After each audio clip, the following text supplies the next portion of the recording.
Well, everybody, I am super thrilled to be here. I'm Dr. Jeff Brown, your host of the Merge Medical Podcast. I'm joined today by my co-host, Dr. Jeff Cole, and Jason Scher. He is the COO of Vita Group. Vita Group takes a medical device from napkin sketch to commercialization. Jason has almost 2 decades of medical device sales experience. He has taken 2 successful medical device exits to multi-million dollar exits through Johnson & Johnson. Jason, we're so glad you're here. There's so much synergy between Merge Medical and Vita Group. We're glad to welcome you as a partner. Welcome aboard, Jason. Thank you. Thanks for having me, Dr. Cole, Dr. Brown. Appreciate it. Yeah, absolutely. Well, Jason, why don't I just start out with what we mentioned briefly a second ago. Just when I first met you, we started talking in 2022. I peeked back at the deck that you sent me, and it just seems like you guys have grown to twice the size since then, and you've got other units opening. And so just to help myself and everybody else looking at this, maybe you just describe the structure of your business and what are the different components that make up your vertical? Sure. Yeah, so we are the largest private medical device manufacturer in the state of Minnesota. We have 150,000 square feet of manufacturing space. We have 4 locations. We have over 100 employees. What makes us super unique and the competitive advantage that we have is we have rapid prototyping capabilities in-house. We have regulatory in-house. We have die mold capabilities and revisions of die molds in-house, so we can turn them around really, really quickly instead of waiting for overseas manufacturers. And then we have our own contract manufacturing. We manufacture for 70 plus medical device companies of a variety of different products. And then we also do sterilization in-house, which is super unique. No one has all the capabilities that we have. And then we also have our own W2 sales team. So we kind of can come in and insert ourselves in as a plug and play or an adjunct to any type of medical device company, or perhaps a startup at any point in the process to help them out bring a product to commercialization. That's fantastic. Yeah. I don't know anything else like this where you can take an idea and it's literally being used on the patient with one entity. I've never heard of something like this. Can you tell us how that got put together? Yeah, so it just came out of my frustration of working in the space. You know, I was lucky enough to be a part of a couple of different exits. By no means was I a part of the negotiations, but I was a part of the teams that got acquired, and I made some pennies. And with my pennies, I decided to make my own medical devices. I contracted with a number of R&D companies here in town. I realized really quickly that they wanted to R&D for 2 or 3 years at a time. They didn't want to do it in 1 or 2 months. And the reason is because they made no money if they did it in a couple months. So I went to one of my VP of engineering, Rich Thompson, and I said, hey, let's create something better, faster, quicker in the medical device environment. And voila, you know, Vita Group was born. We have 31 projects in incubation. We have 10 projects that we've bought into, that we provided funding into. And then we have 4 medical device projects that are FDA cleared and being used in the medical space right now. I realized really quickly I was spending a lot of money on regulatory. Mm-hmm. And so I decided to hire on my own regulatory team in-house. I then realized I was spending a lot of money on die molds and tooling, bought a die mold shop and bought a contract manufacturing shop. And then I realized really quickly that I was, I had all this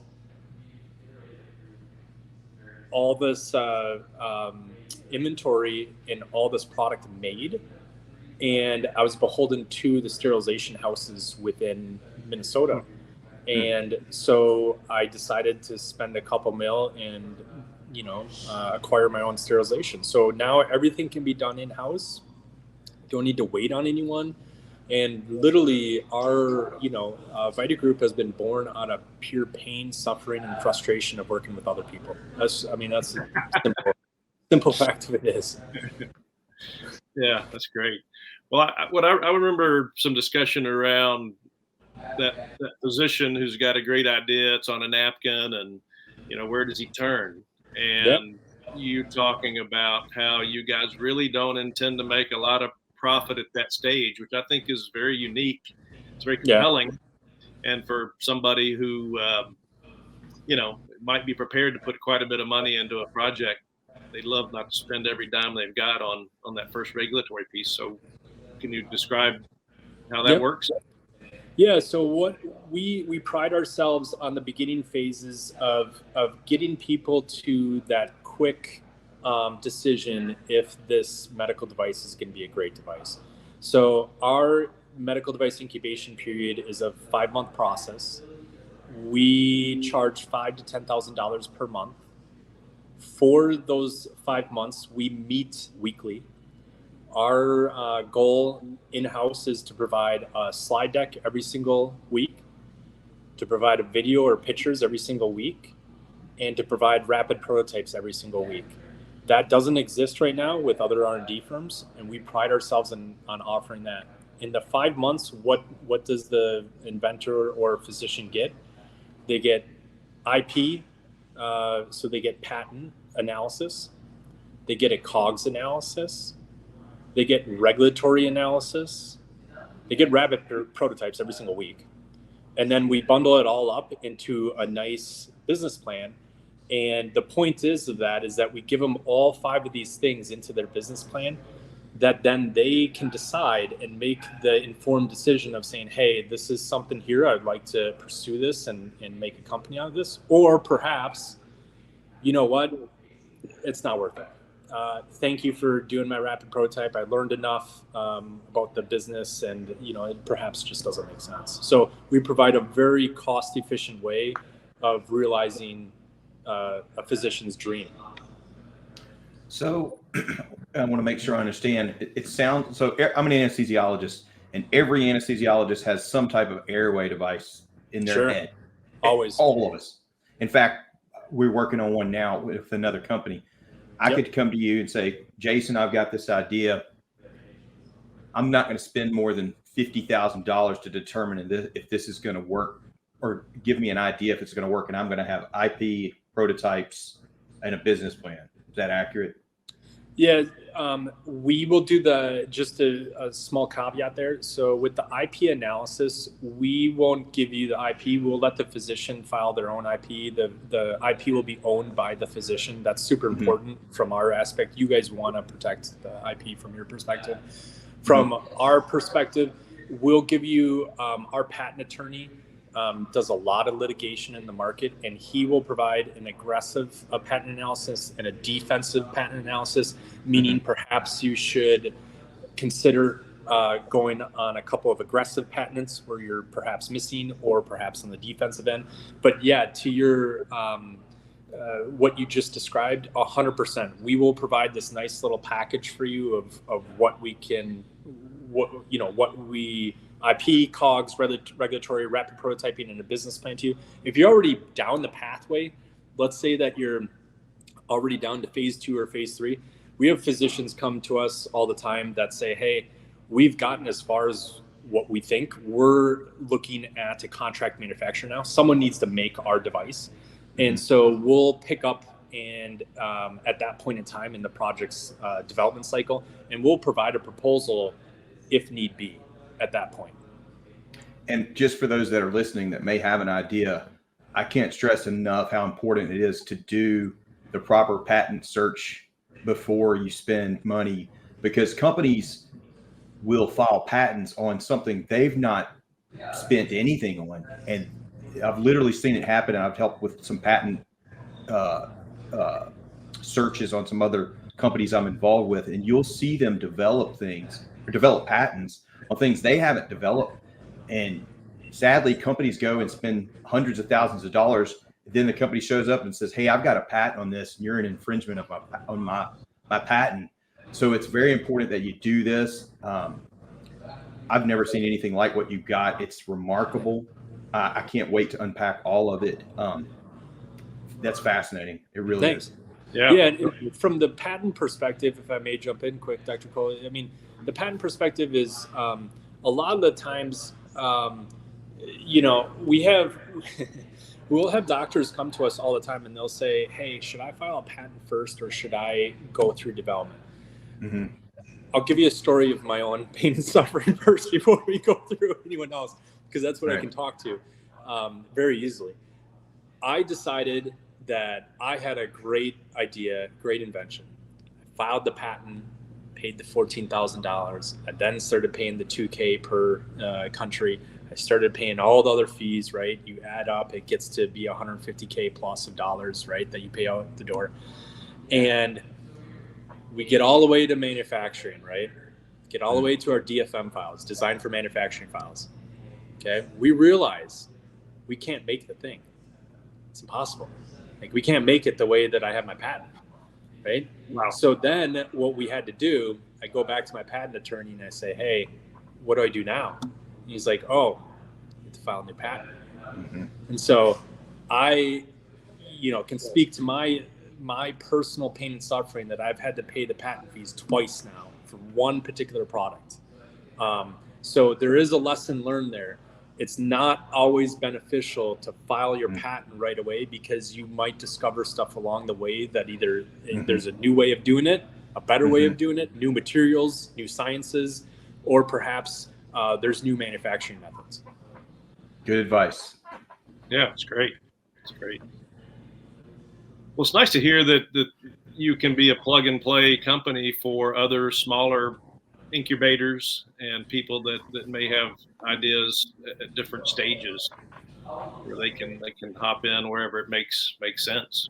We may have some referrals for you, by the way. Yeah. So we have large companies that come to us that want us to do a lot of the beginning phases, right?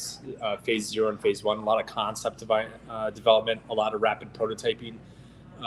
We'll have large companies will get a little overwhelmed by us because we provide so many rapid prototypes to the point that they can't meet fast enough to review the prototypes of how fast we're pushing them out, which is hilarious. For the individual inventor, physician, or startup medical device company, I think we provide a great adjunct to what they already have. They don't want to spend a lot of money on a huge, massive facility, a lot of machines, the salaries for a number of employees.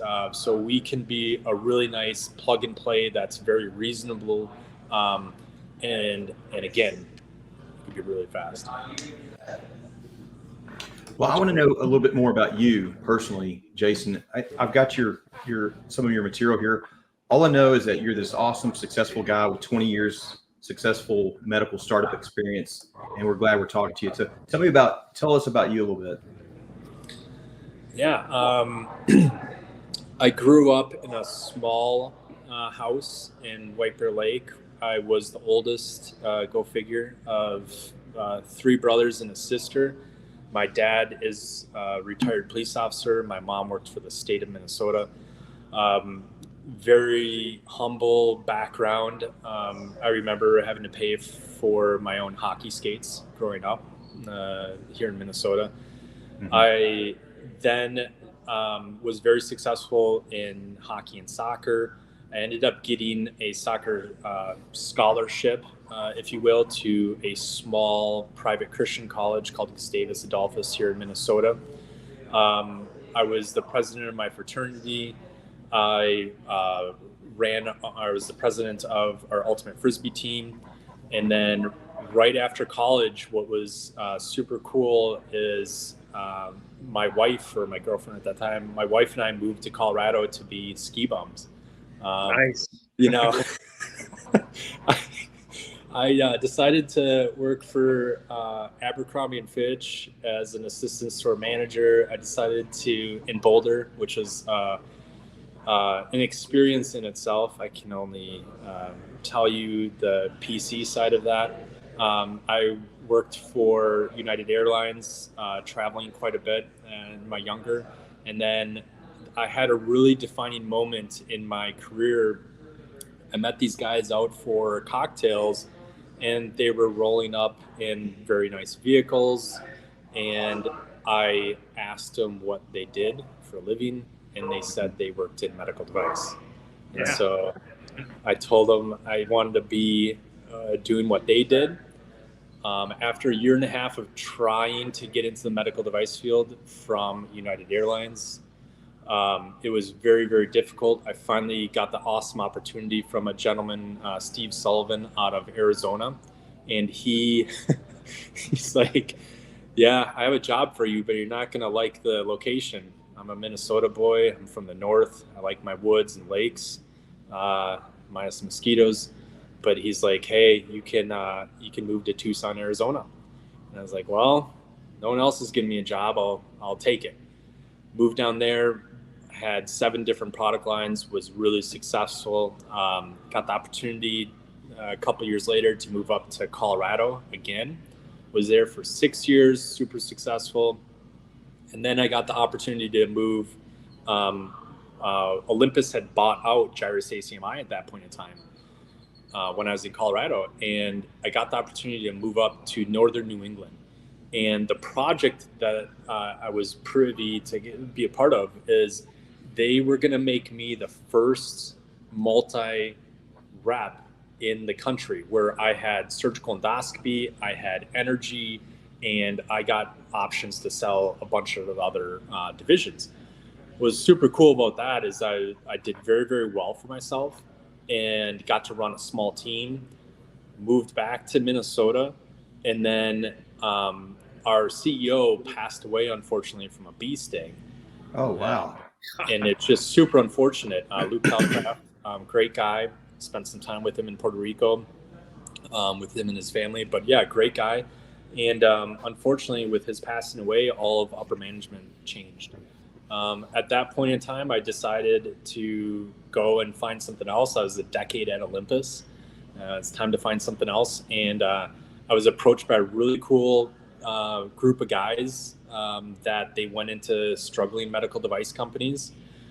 They turned them around as fast as they possibly could, and they tried to make a penny and sell them. They had been successful a couple previous times to me joining. I joined New Wave Medical, and within a very short period of time, ended up selling the company. So that was my first taste of an exit. And then, lucky enough, I was called a couple of years later to be a part of Auris Health, founded by Dr. Fred Moll. And yeah, within a very short period of time, that company was sold, and I was just fortunate enough to be a part of that group too. So that's my origin story. Awesome. The New Wave, did they do, was that a spinal cord stimulator device? What did they do? Yeah, so New Wave was a microwave ablation device that had some software target capabilities. And what it would do is you would put it into liver, kidney, bone, or lung, and you would plan the case to try and create margin, a burn, around the lesion, I see. metastatic or primary. I got you. Awesome journey. Yeah. Well, how about the other divisions? What can we talk about briefly there, whether it be manufacturing or the newer purchase of the sterilization processing? Yeah, so contract manufacturing, what's fun about our capabilities is that currently we are building out our space here in our brand new facility. Again, as mentioned, we have 4 locations. One is our current manufacturing space. It's about 37,000 square feet. Where I'm at today is our new headquarters. It's almost 70,000 square feet of space with an additional 70,000 of add-on green space. Our facility here, what's going to be great about that is we're going to have about 9,000 square feet of I7 clean room. We're going to have about 4,000 square feet of I8 clean room, so white room packaging area. And we can do anything from sub-assemblies to full assembly and sterile packaging. What kind of sets us apart is a lot of the times customers will come to us that are having manufacturing problems, and they'll want a complete just file transfer of their current DFM files, and they want to get set up as quickly as possible because they're having some type of problem with their CM currently.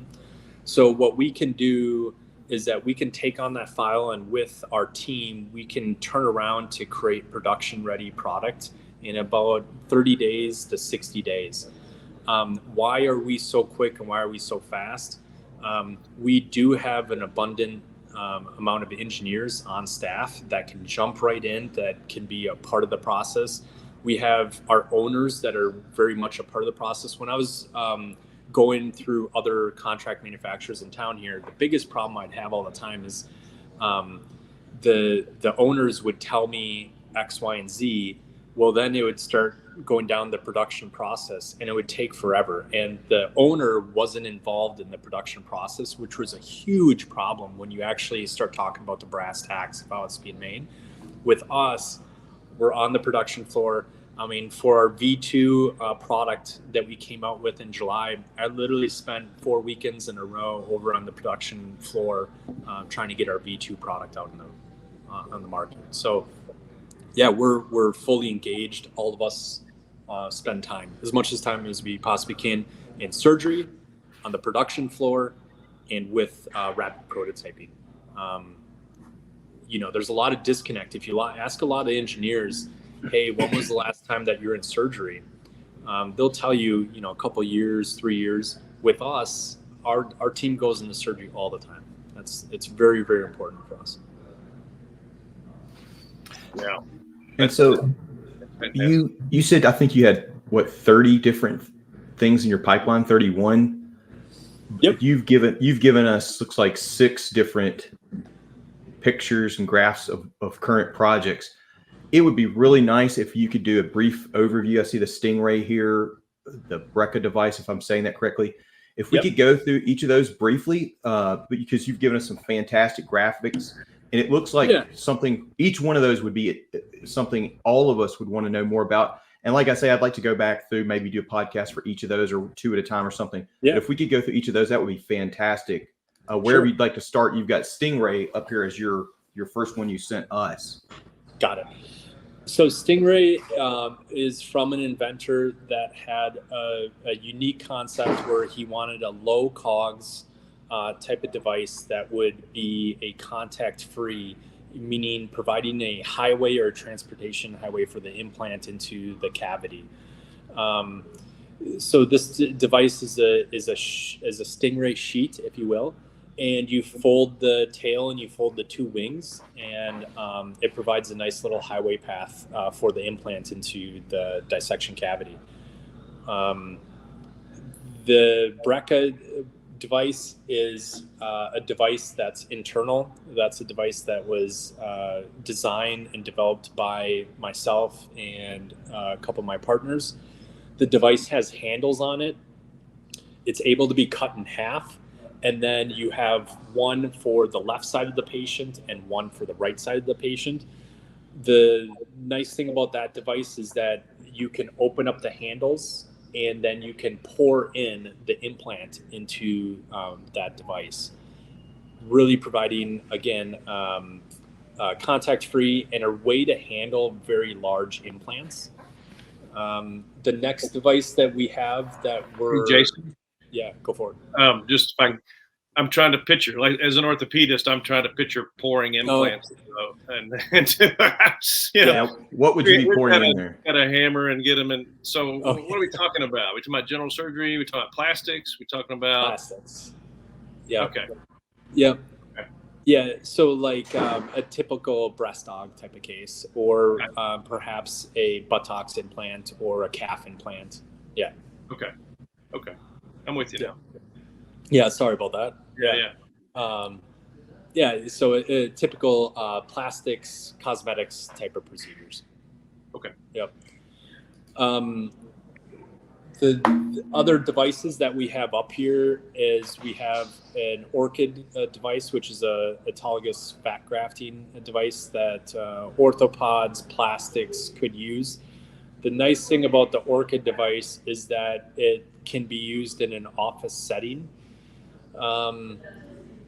Okay, why is that important? Well, right now the typical way of doing fat grafting is you take it on a Telfa pad on the back table, and it gets a little gross or disgusting in front of a patient. This particular device provides negative suction on its own, and then as the fat and the tumescent and blood and oils come into the product, it is able to absorb it in a cavity that has some absorption material, and then you can deploy it back to then inject it back into the patient. So it's a all-encompassing type of product for office-based settings. So does that eliminate that processing step that I've seen them do on the fat grafting? There's like some big machine that's sort of like chopping it all up or something like that. Yeah. So that is for the OR. You're talking about another device. Our LipoShot device is more, what do you want to call it, like a blender or a chop salad type machine. Our LipoShot device is a 1200 cc type of device that accommodates those type of patients in an OR type of setting. I see. So it looks like this other one, the Orchid, would be for more smaller things, like maybe like fat grafting on the face or something like that. Have I got that correct? Or knees, or knee. Yep, smaller areas. Yep. And then the LipoShot I'm looking at here, that would be for a Brazilian butt lift. Is that accurate? Yeah, or breast dogs, a natural breast dog. Yeah. Nice. Yep. Yeah, and then we have a number of other, so that kind of rounds out our plastics, what we're working on. We have a nano assist project that we're working on that it's for endo type cases. So the play in the marketplace right now is with the Monarch or the Ion. The Monarch or the Ion are robotic platforms that are driven by remote controls to go into the periphery of the lung. What does that do? That gives physicians the ability to go farther than they've ever gone before, and to reach and diagnose lesions farther. What you end up having is that doctors are now farther out. They're seeing things that they've never seen before. They're still working with simple biopsy devices that out, open, close, and come back. Mm-hmm. With our Nano Assist, it's a dual handle, dual end effector, so that doctors can have triangulation and do some type of small nano dissection, cutting, grasping type of capabilities in the far periphery of the lung. That's great. We have the next one is we have a general surgeon and ER physician that has developed a particular device for combat situations, for ER type of situations, or just normal, lap abdominal type of cases, where the device and the concept behind it is that the time and effort to put up and attach a Bookwalter type system, there is some effort that it goes along with it, and you're always missing some piece to the Bookwalter system. I can't tell you. You guys know, you've seen it before. You're always missing something, right? So that retractor, what's cool about that is it has some smaller octopus arms, and it has some longer octopus arms. Those octopus arms are silicone in nature. It's a battery-operated device or disposable battery-operated device where it has retraction capability, automatic deployable retraction capability with some type of ratchet feature on there that you can rapidly deploy a surgical incision very, very quickly. It provides smoke evacuation plug-in, and then it provides automatic light. And I've been in the space for 20 years, Dr. Collin, Dr. Brown. I don't know a single physician that has ever said, "Hey, you have too much light in the surgical field. Please turn it down." I don't think I've ever heard that in my life. 100%. Yeah. So this is different than the plas. I've seen when they do like a hand assist laparoscopic procedure. There's a device that looks similar to this. It's like a plastic ring with like a rubber type sleeve. So this looks like an improvement upon that with the addition of the smoke, evacuation, the light, and the adjustable nature of it. Is that correct? Yep. Yeah, so the Lexus Protractor is a great device. I sold a device called Protractor, which is the Olympus version of what you were mentioning. Great devices. So this particular device is for larger incisions and it has extra bells and whistles. And then you've got a bra prosthetic mentioned here. That particular, I like showcasing that particular device, and the reason is that shows that device is a lot of software heavy on what you're doing is you're taking a number of pictures of the anatomy and you're creating a 3D model that you can plug into a 3D printer and print some type of prosthetic. I don't think it's so much as like a novel idea is in that a lot of people are trying to do something like that. I think it's more of a novel concept of saying, hey, let's take the pictures, scan the pictures, and then create the prosthetic and then mail that prosthetic to a certain patient. So meaning that they can do it all in the comfort of their home. And then they kind of send it like, like the glasses brand where you send it, you take the pictures, you send it off, and then they give your glasses back in the mail type of thing. So that's what they're trying to create. And as prominent as breast cancer is, unfortunately, that's necessary, but so nice that someone could do that in the privacy of their home after having had a mastectomy. Exactly. And then we have two other devices.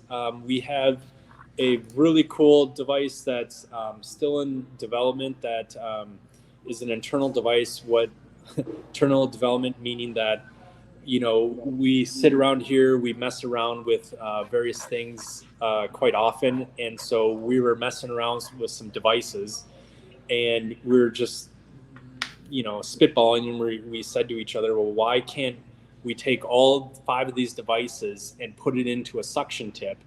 And physicians use suction tips all the time. I mean, I don't care if you're an ortho doc, if you're an OBGYN, if you're a urologist or general surgeon. So why don't we just create a really cool suction tip that has all these extra, doohickeys added onto it, right? And so, we Frankensteined the tissue tester. It's still very early on, but it's working great. We love the product, but again, just showing you how fast we can be internally. That's great. Yeah, so and then it sounds like the principals in the company, and you've not talked about them. They're very involved, very hands-on. Yeah, your engineers, they're very involved. They're going to the OR. I think that's. Some of the most successful ASCs I've ever worked in, the person running the center, they'll scrub in from time to time, or you'll catch them with a broom in their hand, and that's so important. There's other centers I've been to that you've never catch them out of their office. It's very different. Right. Very different. Yeah. So that's the basic of what we do here. I openly provide my Calendly on LinkedIn. I provide as much information as I possibly can on LinkedIn so people can catch me there, and people can book meetings with me. I take all different types of meetings. I can only tell you how crazy the meetings are. Jason, where do you see this company in 5 years, 10 years? Someone is gonna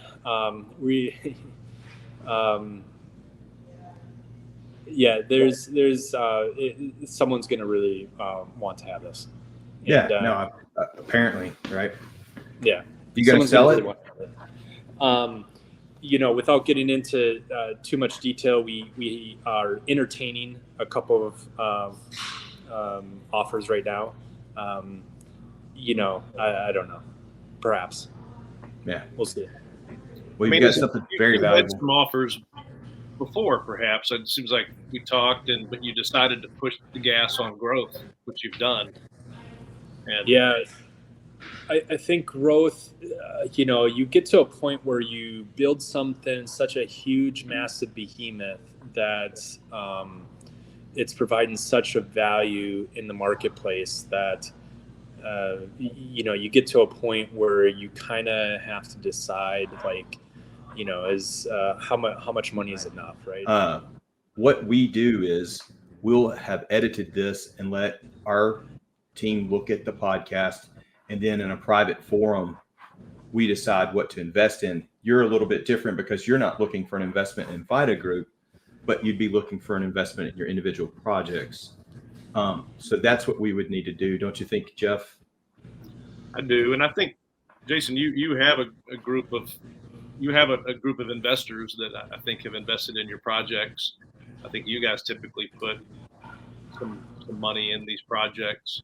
I think that's probably more of a conversation offline, but I think there's certainly some ways that could be synergistic as far as because deal access for us is great. We're out trying to find the best, and so this is exciting. And we also, we've talked to a few other smaller medical incubators, and I'm glad to hear that the way you're structured, if they take a product or an individual as far as they can take them, that it's nice to know where they can turn potentially. Yeah. I can already tell you there's some phone calls I'm going to be making and some emails after I get off of this to talk about you.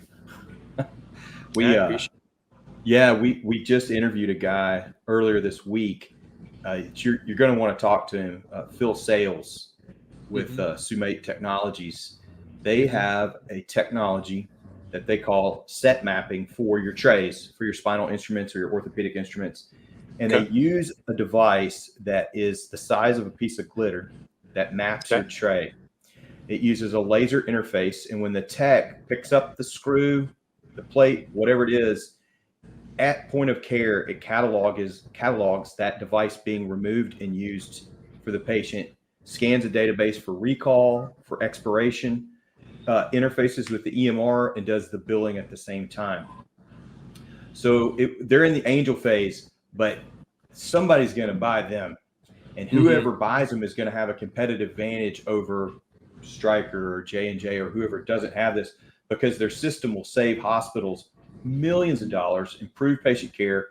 As a rep, you'll understand you're not doing any more inventory because your inventory is in real time. Right. And your audit that you have to do every year, it's done in real time, no more. So I sound like I'm doing a pitch for Sumate Technologies, but we were really impressed with this guy's project, and it's early stage. They're not at commercialization yet, but it would be something you guys would want to talk about, I would think. Now, I'm just an anesthesiologist, but I can see the synergy there. Yeah. No, absolutely. We're happy to talk through what we could either do from a development phase, or perhaps contract manufacturing or regulatory, or we could help however we can. Absolutely.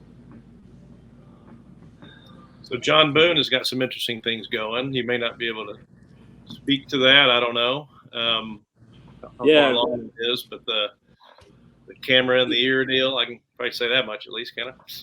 Yeah. He has a great project we're working on. The nice thing about Dr. Boone is he's very involved with the large strategics.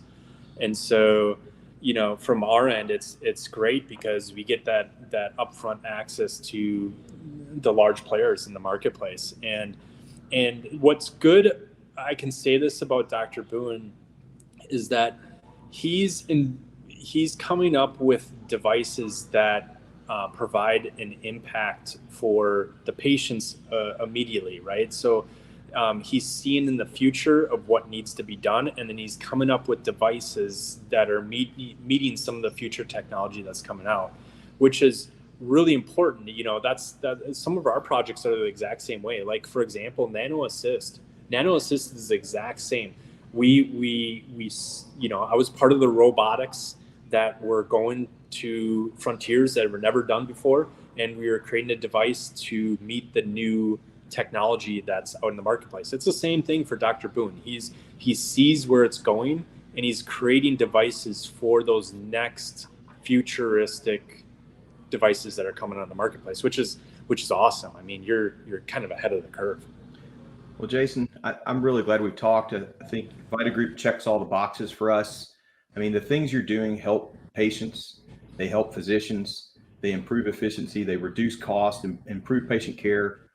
For our potential investors, it may make them money, which nothing wrong with that either. The world needs people like you doing a lot of good things for people. And we appreciate you being here. I don't know what else we would cover. This is the time of the podcast where I ask all the guests if there's anything else that they'd like to share with our listeners and our viewers. I enjoyed hearing your background. You never know that until you ask the question, and that's really, it's crazy. I had a couple of major surgeries in my life, so I knew I wanted to be in medical. But like I had 13 surgeries on my tib-fib fracture that ended up being compartment syndrome when I was little. So, I mean, I lost movement in my ankle, my toes, all that kind of stuff, my right leg. I had, 2 small bowel surgeries when I was little. So, yeah, I mean, I always knew I wanted to be in medical, but I enjoy being in it now because there was significant things that were missed when, again, for compartment syndrome, it was missed, and obviously put a huge, hurt me a lot. And so, that is kind of a calling. I mean, it is, you want to provide an impact. I mean, yeah. That's awesome. I love it. Was that hockey, skiing, or soccer, man? Soccer. I know, right? Wow. Yeah. So absolutely brutal. I dual fasciotomies on either side. Oh, wow. Yeah. Wow. Just brutal, how old were you when that happened? 16. That's traumatic. Did you lose any muscle? Did you lose much muscle? Oh yeah, dude, I can't. Yeah. I still play soccer. I play 3 times a week. Some of the guys from engineers and us are going to go play today. That's the end of our podcast. I'm with Jason Scher. He is the COO of Vita Group. They take a medical device from back of the napkin to commercialization. And thanks for being with us, Jason. This has been great. Yeah, thanks for having me. I traveled to Minnesota as a young man, and I didn't know it got warm enough there to play Frisbee. Obviously so. Or you're just really cold tolerant, because I wasn't having it. Yeah. All right.